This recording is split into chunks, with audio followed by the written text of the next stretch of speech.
বিসমিল্লাহির রহমানির রহিম। বাংলাদেশে যেটা হামলা হচ্ছে বিভিন্ন বাড়িতে, স্পেশালি যেটা নিউজ হচ্ছে হিন্দুদের বাড়িতে হামলা হচ্ছে, আগুন হচ্ছে, এইগুলা একদম মিথ্যা প্রপাগান্ডা।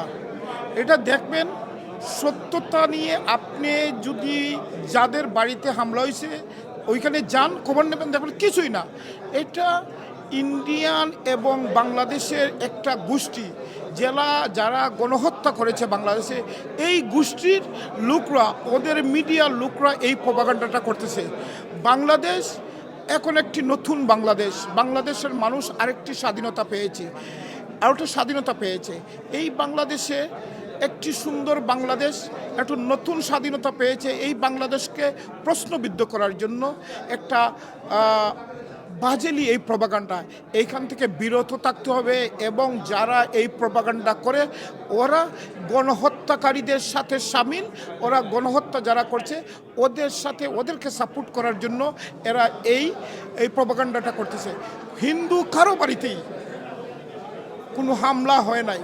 ইতিমধ্যে যারা আপনাদের মতো যারা সাংবাদিক, টেলিভিশন সাংবাদিক, পত্রিকা সাংবাদিক, অনেকের বাড়িতে যখন সোশ্যাল মিডিয়ায় দেখা গেছে, কিন্তু সরজমিনে যখন তদন্ত করতে গেছে তখন দেখা গেছে তাদের বাড়িতে কোনো হামলা হয় নাই।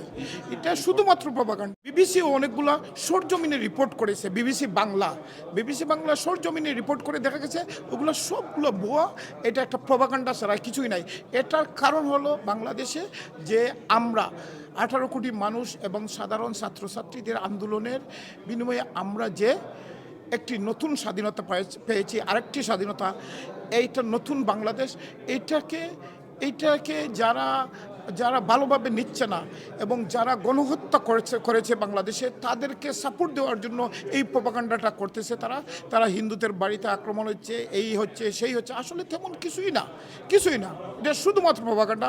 ওদেরকে আইনের আওতায় নিয়ে আসতে হবে। যেভাবে যারা গণহত্যা করেছে, এই মাফিয়া জালিম খুনি হাসিনা এবং তার যে আওয়ামী বাকশালীরা, তাদেরকে যেভাবে গণহত্যা করেছে তাদেরকে সাপোর্ট করার জন্য এই বিষয়টা, এরা শুধুমাত্র প্রপাগান্ডা।